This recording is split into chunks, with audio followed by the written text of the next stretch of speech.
Hello and welcome. World Trade Organization boss Ngozi Okonjo-Iweala promises to engage other global financial bodies on ways to tackle Nigeria's infrastructure deficit.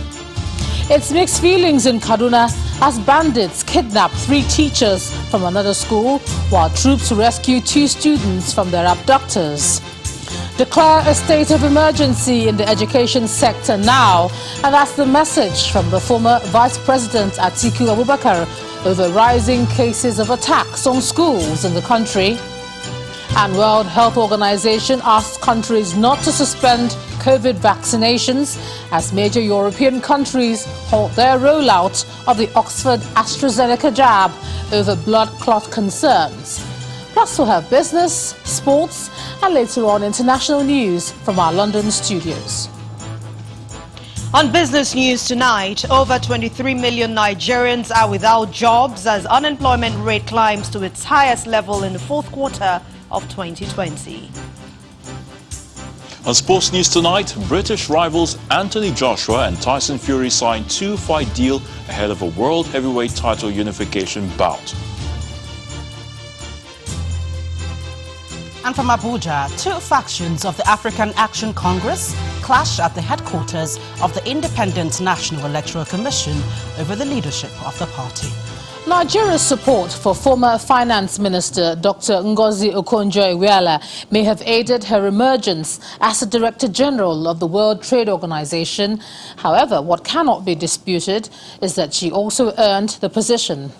These are the words of the President, who hosted the visiting WTO Director General behind closed doors as part of her thank you tour of the country. President Muhammadu Buhari congratulates the first African and first female DG of the WTO, saying, "We are happy you made it, but you earned it with your record of performance, both at home and abroad. And I congratulate you as well as the country.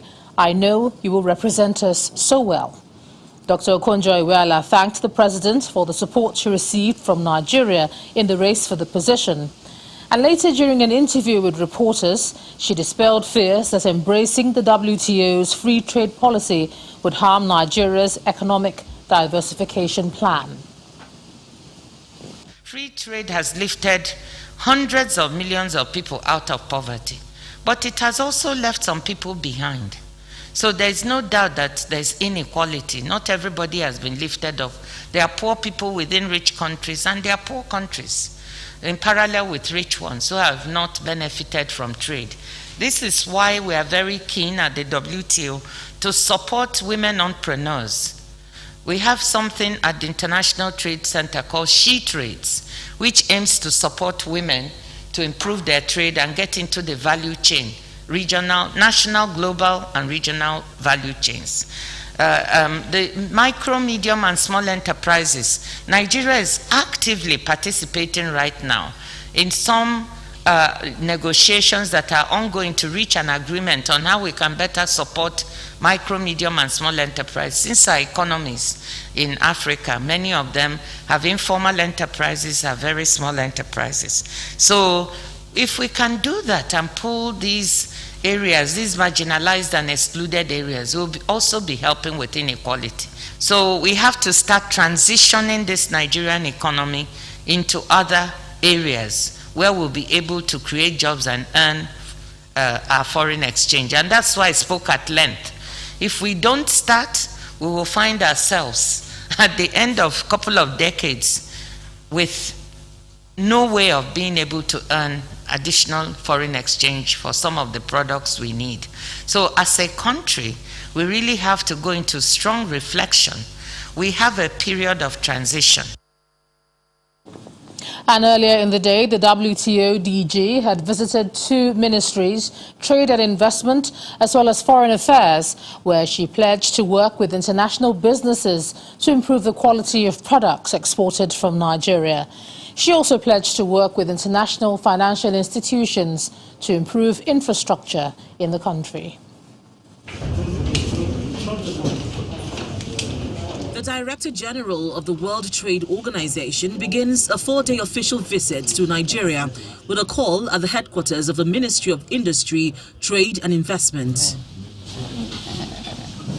Aside from appreciating the government for its contribution to her emergence as the 7th Director General of the World Trade Organization, Dr. Okonjo-Iweala is here to discuss how the country can leverage on the position for the nation's economic growth. We must step up our action on the economy. We must drive to do better and harder in several ways.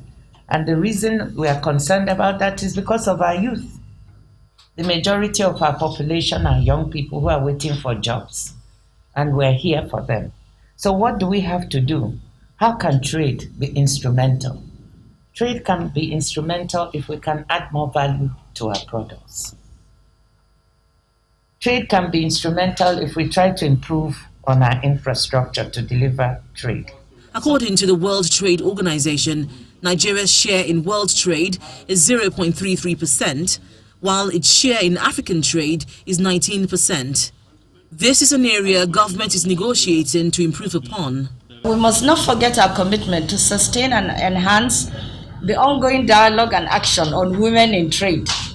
As a firm believer in the power of trade to lift developing countries, including Nigeria, out of poverty. The next stop for her is the Ministry of Foreign Affairs.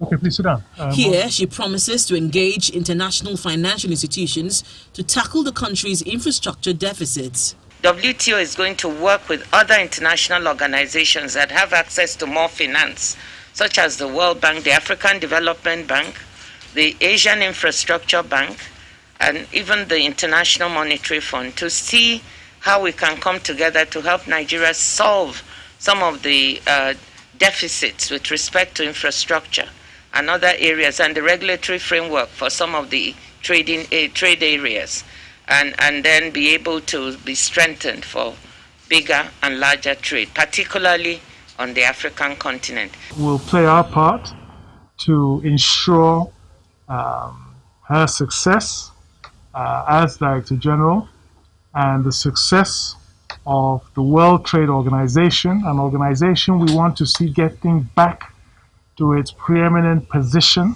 making a difference to the world and the peoples of the world. The government is hoping that her appointment as the head of the Global Trade Organization will scale up Nigeria's contribution to international trade. To security issues now. Barely 4 days after the abductions at a school of forestry in Kaduna, bandits have again attacked another school in the state, this time a primary school in Briningwari local government area, taking away 3 teachers. The State Commissioner for Internal Affairs, Samuel Arawan, who confirmed this incident, however, says troops of the Nigerian army also rescued 2 children who were kidnapped. Meanwhile, troops of Operation Lafia Dole say they've taken out several terrorists. That's part of ongoing efforts to root out Boko Haram and their Islamic State West Africa province terrorists in the northeast. In a statement issued by the Director, Army Operations Muhammad Yerima, troops at Musuri encountered elements of the terrorist group today and engaged them in a firefight which lasted about 45 minutes. He said 41 of the terrorists were neutralized as the troops also recovered sophisticated weapons and rescued 60 elderly women and children who were in terrorist captivity. According to the army, items recovered from the fighters include 12 AK-47 rifles, 8 other rifles, and a large quantity of batteries used for making improvised explosive devices.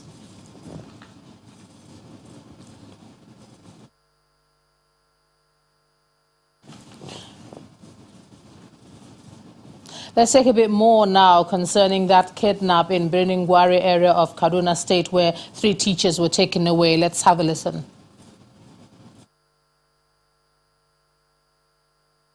It is not the best of times for pupils and teachers of the Universal Basic Education Primary School in Rama village of Briningwari local government area of Kaduna State, as persons suspected to be bandits stormed the school on Monday and abducted 3 teachers.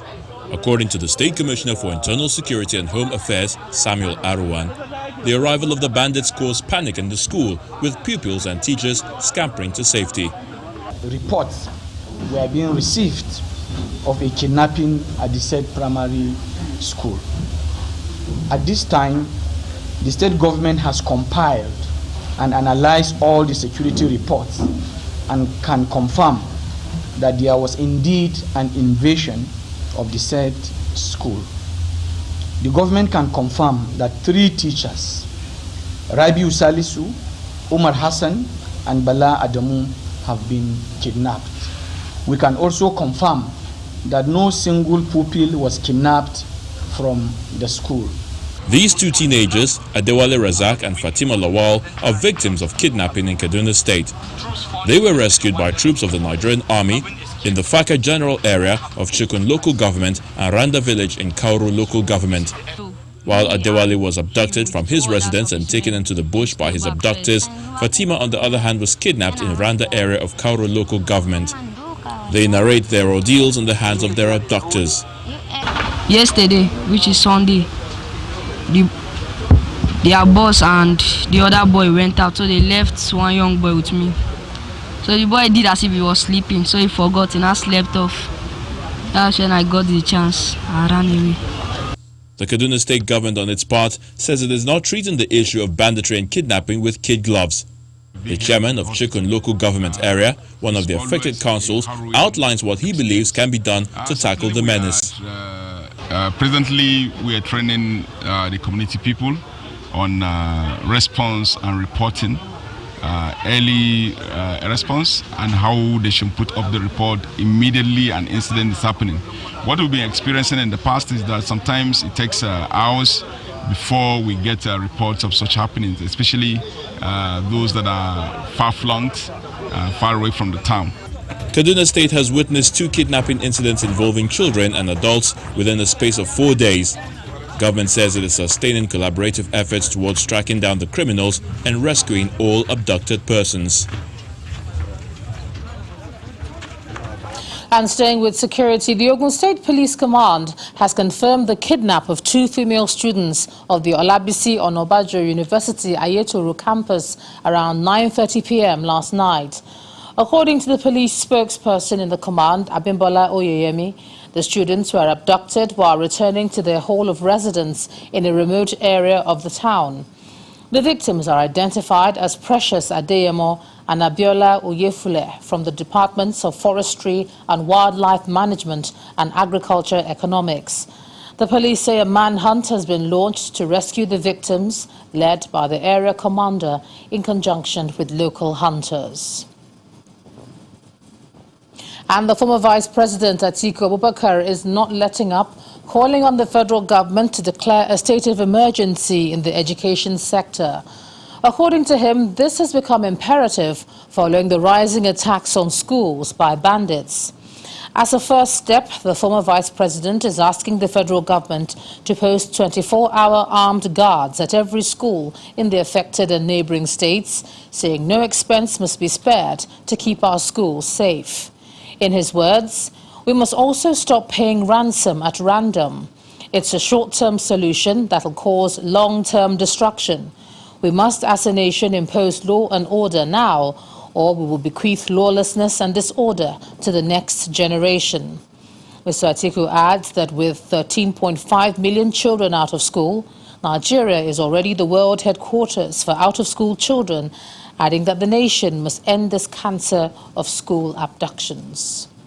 In part 2, after the break, 2 factions of the African Action Congress clashed at the headquarters of the Independent National Electoral Commission over the leadership of the party. That's in a moment. Do join us again.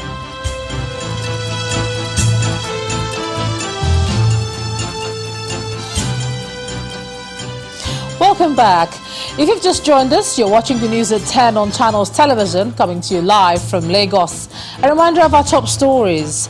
World Trade Organization boss Ngozi Okonjo-Iweala promises to engage other global financial bodies on ways to tackle Nigeria's infrastructure deficit.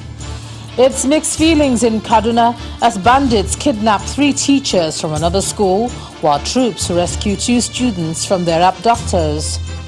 Declare a state of emergency in the education sector now, and that's the message from former Vice President Atiku Abubakar over rising cases of attacks on schools in the country.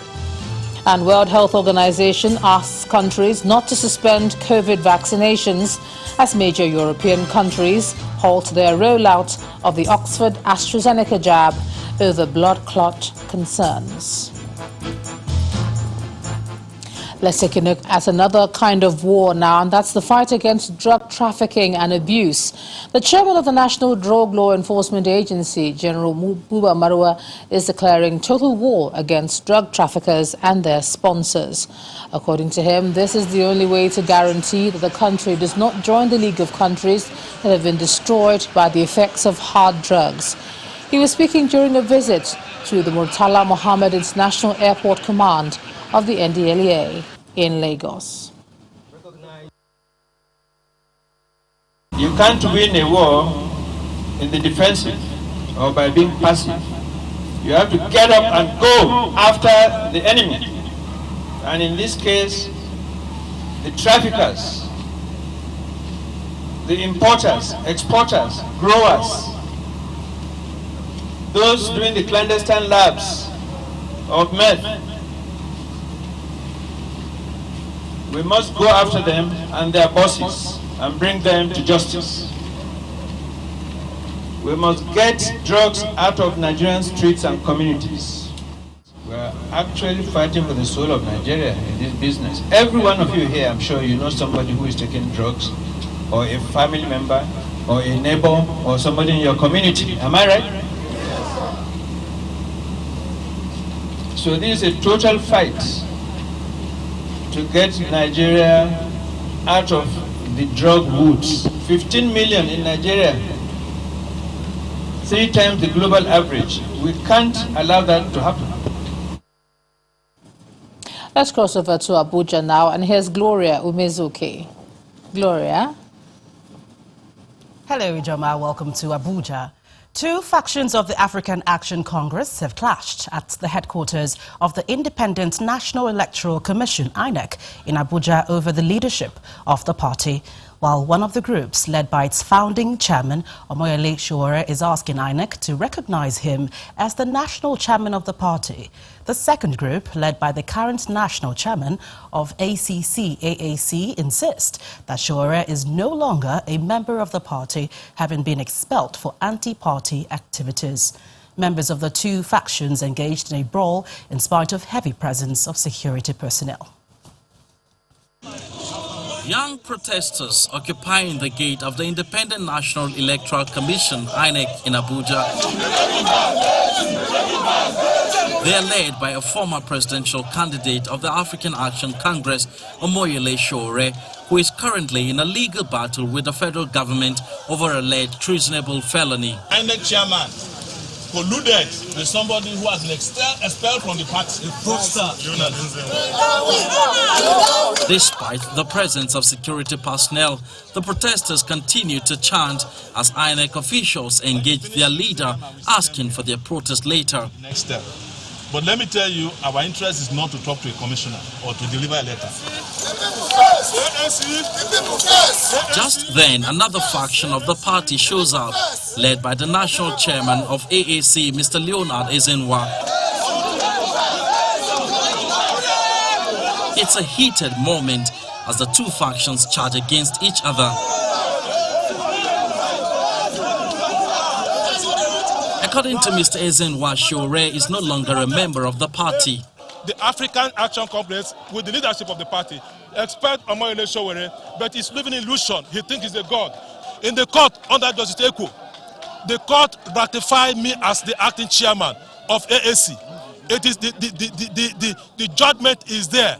The judgment is at the Federal High Court. Apart from that, he went on again to approach the FCT court and brought his proxy. In that court again, we defeated him in that court. But Mr. Sowore insists he formed the party and cannot be denied its leadership. Nobody can disown the owner of a house. I registered the party in 2018. I received the certificate here. But the government are using them to hijack the party. When they couldn't hijack the party, by August 3rd, 2019, they arrested me. And while I was in detention, they went and did a fraudulent convention, and claimed that they had expelled me from a party that I created. Is that possible? No. While the Shore Group has issued INEC a 7-day ultimatum to derecognize Leonard Ezenwa as national chairman of AAC, the Ezenwa Group, however, believes the position of the law on the matter cannot change. Emperor Simon, Channels Television News. To the judiciary, a federal high court in Abuja has fixed the 25th of May 2021 to hear a motion brought by the Asset Management Corporation of Nigeria, AMCON, seeking a stay of execution of order it granted a businessman, Mr. Jimoh Ibrahim, over alleged 69 billion naira debt. The new date was fixed following an announcement by the registrar of the court that the trial judge, Justice Okon Abang, was unavailable for the day's proceeding. AMCON, through its lawyer, Mr. Ade Adedeji, had indicated its readiness to appeal the orders made in favor of Mr. Ibrahim and his companies by Justice Abang by filing a motion of forced stay of execution before the court. Justice Abang had on the February 22nd vacated the orders obtained by AMCON in aid of Taiwo Lakanu, the receiver and manager it appointed to manage the assets of 2 seized companies owed by Mr. Ibrahim over alleged 69 billion naira debt. The seized companies are Nikon Investments Limited and Global Fleet Oil and Gas Limited.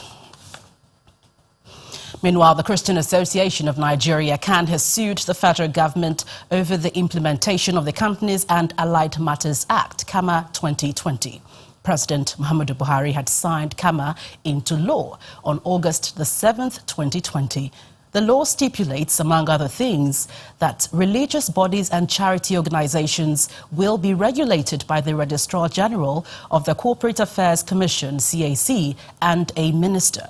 In a suit filed by Federal High Court in Abuja, CAN is challenging the regulation, which has been reportedly gazetted. According to a statement by CAN's Secretary General, Joseph Daramola, the association dragged the federal government to court to contest some provisions of CAMA, which it is not comfortable with. The case has the CAC and Minister of Industry, Trade and Investment as respondents.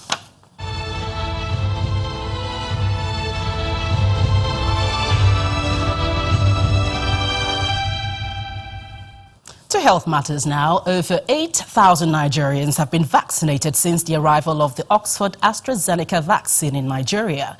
The Executive Director of the National Primary Healthcare Development Agency, Dr. Faisal Shoaib, says that the vaccine is not having any adverse effect on those that have received it. He was speaking during the weekly national briefing of the Presidential Task Force on COVID-19.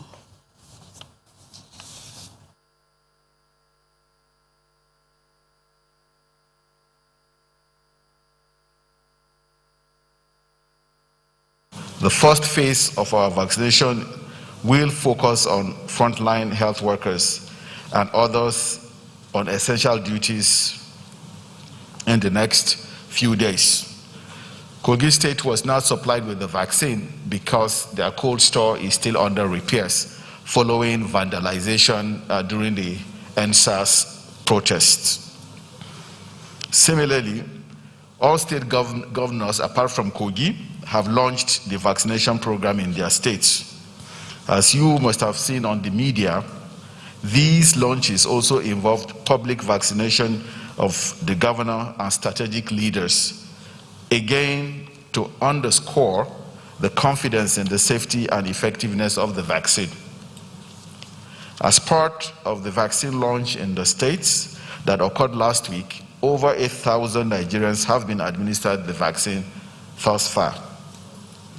We have not received any official report of serious adverse events from any of those who have been vaccinated. Of course, mild side effects such as pain and swelling at the site of the vaccination are expected.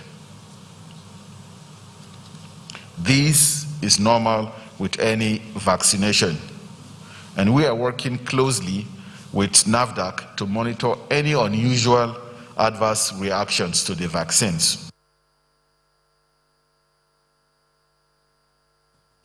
Issues surrounding the COVID-19 vaccine rollout are to feature prominently at the 28th teleconference of the Nigeria Governors Forum on Wednesday, March the 17th, 2021. During the meeting, which is the 5th this year, Delta State Governor Ifeanyi Okowa, who leads the Governors Committee that liaises with the Presidential Task Force on COVID-19, will give a situation report on the vaccines rollout and its challenges. According to the spokesperson of the NGF, Abdul Razak Bello Barkindo, the governors will also be briefed by the Governor Nasser El-Rufai Committee on Subsidy on Premium Motor Spirit, otherwise known as petrol.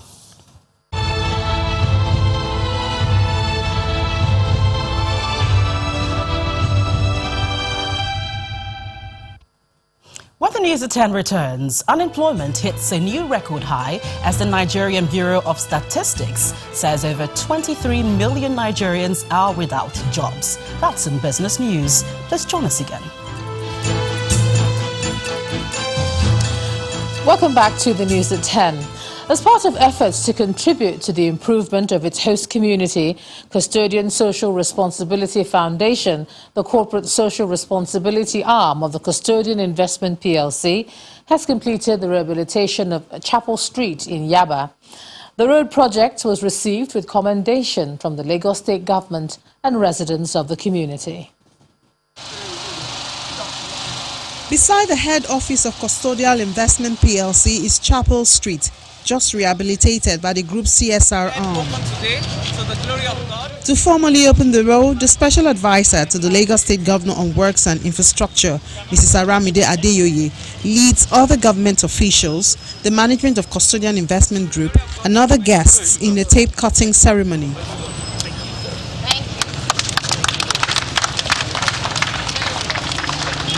Cutting of the tape is followed by a walk on the road. The 149-meter road, complete with drainage and provision of street light, links Commercial Avenue to Ajay and other inner streets.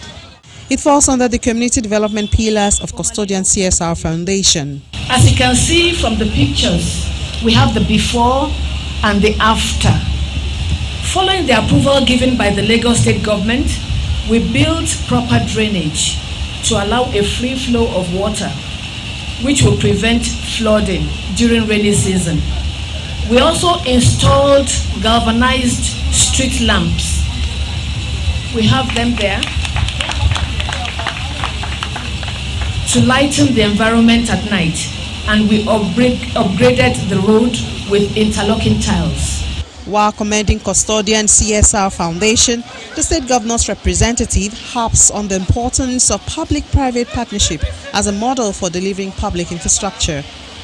While we hope to continue to harness the benefits of corporate social responsibility, I'm once again inviting other players from the organized private sector to come partner with us in helping to maintain and rehabilitate existing infrastructure so that government can continue to do more in providing new and opening up other arterials.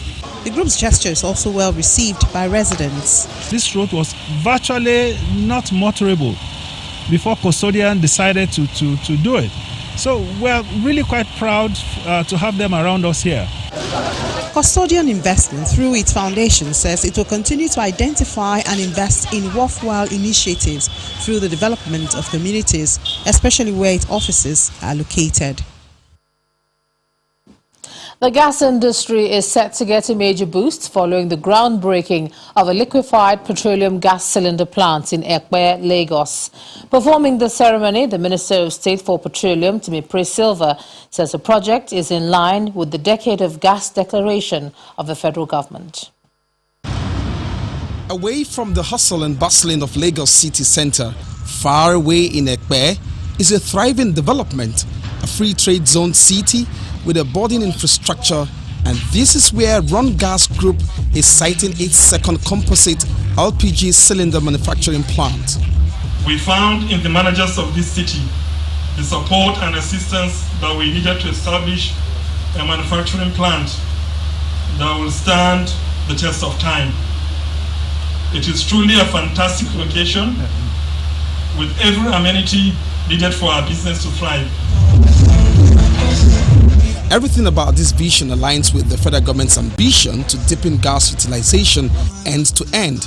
And from that cocktail of value, Run Gas is set to provide increased accessibility, widespread saturation, and use of LPG as a cleaner fuel in all homes and commercial establishments across the continent of Africa. LPG cylinders are the most visible element of the LPG value chain, and it is the medium of last mile value to the consumer in Nigeria. In this regard, since 2019, Run Gas had attempted to situate a cylinder manufacturing plant within the Lagos Free Zone. Today marks a fulfillment of that dream being battered by NCDMB. By this token, Run Gas and NCDMB will raise local manufacturing of LPG composite cylinders to 1.2 million per annum and strategically position Nigeria as a continental hub for the supply of composite cylinders. We're quite bullish about the cylinder market because Nigeria is using a lot of gas. It's increasing, but to expand it, you need cylinders. And so what we have done as Run Gas is to position ourselves to ensure that there's enough cylinders within the circulation, and this of course prevents the further importation of substandard cylinders into the country. Bringing their international footprints like those modeled partnership with the Egyptian government to produce and assist with the distribution of LPG and compressed natural gas cylinders, Run Gas says the launch here at the Alera City Ekpe will democratize the wealth in energy business and empower Nigeria with clean energy source. For the rest of the business news, here's Anne Waudu.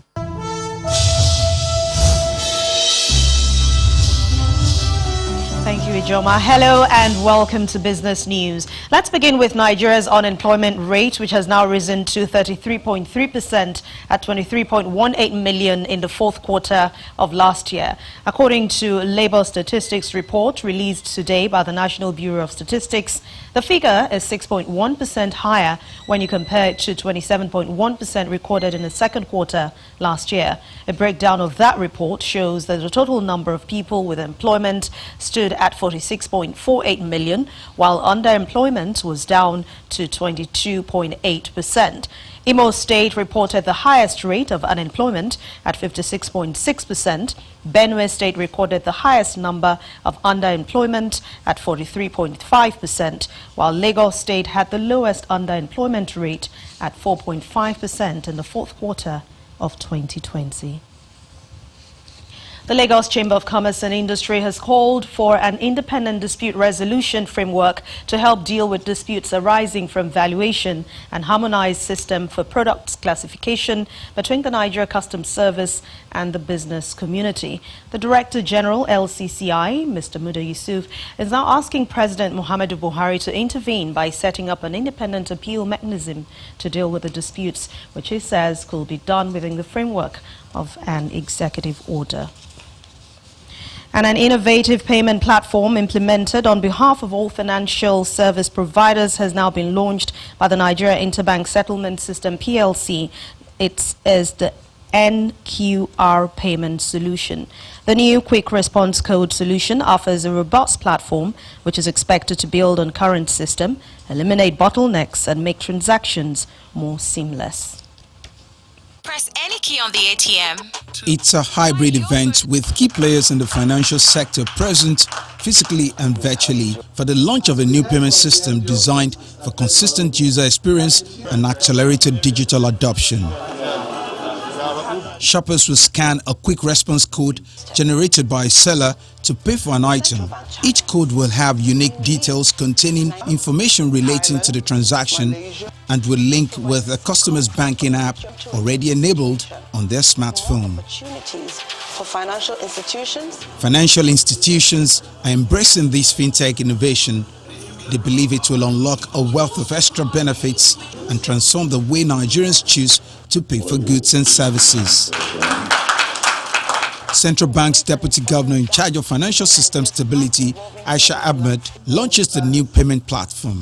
The NQR payment solution, coming soon after the QR code framework, will bridge an important gap within Nigeria's fast-evolving payments landscape. It unifies QR code schemes across the country, offers a robust payment platform that delivers instant value for P2B and P2P transactions, offers flexible payment options for customers, and a much improved customer experience. The management of NIBS are confident of the new innovation. Very, very safe, efficient, and then you have to authorize it. You have to authorize with a PIN. There are other methodology of authorization which will be unveiled, but certainly banks will guide people across as they onboard themselves. This is a homegrown solution, and use cases within Nigeria was actually factored in. One of the end states for us is how we can use NQR to improve financial inclusion. If you go to a particular merchant today, irrespective of the bank, you can just easily just scan and pay. It is built on the EMVCO standard, which means that it drives acceptability and interoperability across the system.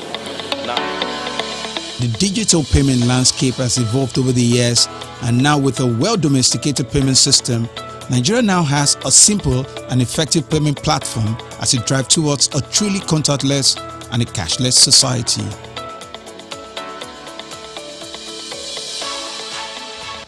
More than 45 billion naira, that's the amount lost to another round of sell pressure at the domestic equities markets. Investors are still shifting their focus to high-yielding instruments. Ekaite Afia has the details.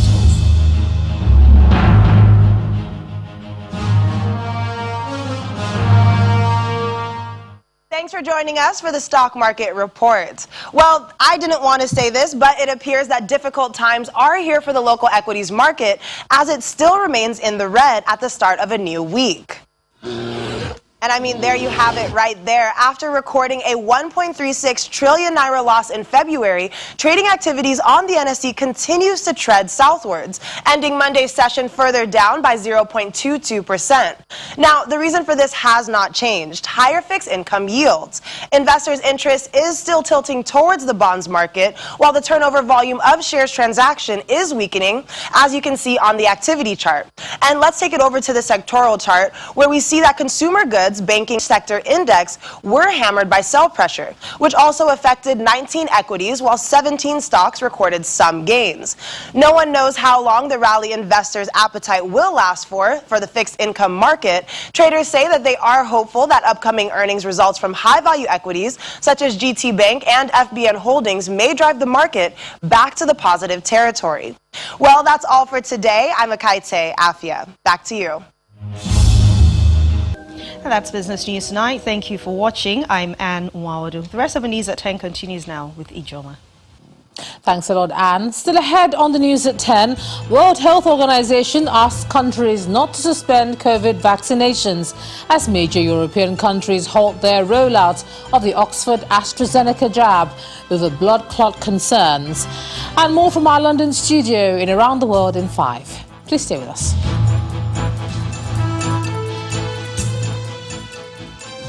More European countries are choosing to suspend the rollout of the AstraZeneca COVID-19 vaccine following a series of incidents on the continent involving blood clots. Here's Simon Pusey with more international news in Around the World in 5.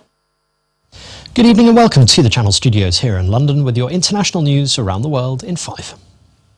Myanmar's military has imposed martial law across more districts around the country following the deadliest day of protest since February's coup. About 50 people were reportedly killed when troops and police opened fire on protesters in various areas on Sunday. Most of the deaths were in Yangon. Aung San Suu Kyi's case was adjourned to 24th of this month. Ms. Suu Kyi has been held at an unknown location since the coup. On Monday, she was due to appear in court, but the virtual hearing was adjourned due to internet problems. In total, it's thought more than 120 people have been killed during the crackdown. Meanwhile, Dutch voters look set to give their Prime Minister a fresh 4-year mandate in a national election between Monday and Wednesday this week that is seen as a referendum on its handling of the coronavirus pandemic. Mark Rutte, seen here voting in the last general election, is a popular figure in the Netherlands and has been Prime Minister since 2010, making him one of Europe's longest-serving leaders. Meanwhile, German Chancellor Angela Merkel's party suffered its worst ever election result in 2 key regional votes. Earlier results showed a marked drop, widely blamed on public anger at the response to the pandemic. Mrs. Merkel is due to step down in September after 16 years in office. Tens of thousands of women have turned out to marches across Australia, protesting against the sexual abuse and harassment of women in the country. The so-called March for Justice rallies were spurred by allegations of rape and sexual misconduct lodged against members of Prime Minister Scott Morrison's government and political party. The protests took place across 40 cities, including the major capital cities of Canberra, Sydney and Melbourne. Organisers say it could be the biggest uprising of women that Australia has ever seen. The medical charity Doctors Without Borders says that soldiers in the Ethiopian region of Tigray have launched deliberate and widespread attacks on healthcare facilities. A statement by the charity said that treatment structures in the Ethiopian region were looted, vandalized and destroyed, and only 13% functioned normally. In late November, Ethiopian Prime Minister Abiy Ahmed declared victory in Tigray after capturing the regional capital, Mekelle. Ugandan politician and former presidential candidate Bobi Wine has been arrested in the capital Kampala. Mr. Wine was leading a protest against the so-called abduction, torture and murder of his supporters during the January election, when security forces fired tear gas to disperse the crowd that was marching with the politician and arrested him. Mr. Wine said it has been more than 70 days since authorities arrested all of his campaign team members in Kalangala. A giant winter storm has hit western US, forcing the cancellation of hundreds of flights in Denver and shutting down major highways. The National Weather Service has warned that some areas could see up to 50 inches of snow and wind gusts of up to 60 miles per hour. More than 57,000 people are without power in Colorado, and major highways in the state have been shut down. Meanwhile, Nebraska's State Patrol has asked people across the western part of the state to stay home. The Chinese capital, Beijing, has been covered in thick brown dust in what has been called the worst sandstorm in a decade. The apocalyptic skies are the result of heavy winds blowing in from the Gobi Desert and parts of northwestern China. Hundreds of flights have been cancelled or grounded. China's National Observatory issued a yellow alert for sandstorms in at least 12 provinces in the country, including the capital. And finally, Egyptians have found an alternative to winter snowboarding, sliding down salt hills. With no snowfall during Egypt's winters, enthusiasts living in the canal city of Port Fouad have been substituting the lack of snow with these salt hills, an activity made popular this winter season. The hills are run by a government-owned company which exports the salt abroad for melting ice, and therefore the crystals are not at risk of contamination. The site is currently open for free for visitors from inside and outside the city in an effort to encourage local tourism. And that's your international news around the world in 5. Now back to the channel studios in Lagos. Many thanks, Simon. The WBA, IBF and WBO champion Anthony Joshua will defend his belt against the WBC champion Tyson Fury in an undisputed world heavyweight title fight, with a date and venue to be confirmed. The British rivals have signed a 2-fight deal ahead of the eagerly anticipated fight. World Athletics President Sebastian Coe is hoping the Tokyo Olympics will have fans from all over the world when the Games begin on July the 23rd. Japan has not decided whether to allow spectators from abroad, denying media reports that the decision had already been reached. Former UEFA President Michel Platini will testify as a witness in a corruption case against FIFA President Gianni Infantino after spending 6 hours in front of prosecutors today in another case in an effort to clear his name. Platini will appear as a witness in the Swiss investigation into Infantino on Wednesday. Manchester United manager Ole Gunnar Solskjaer hopes to have 4 or 5 players back from injury when they face AC Milan in the Europa League last 16 second leg on Thursday. Solskjaer expects Edinson Cavani to be fit, having missed 7 of United's last 8 matches, while Anthony Martial limped out during the first leg with a hip problem. And that sports news is back to you, IJ. Thanks, Ayotunde. And the main news again. The World Trade Organization Director General Dr. Ngozi Okonjo-Iweala today promised to engage other global financial bodies on ways to tackle Nigeria's infrastructure deficit. And the Christian Association of Nigeria today sued the federal government over the implementation of the Companies and Allied Matters Act 2020. That's the news at 10 tonight. Thank you so much for staying with us. I'm Ijoma Kenyato. Do have a good night.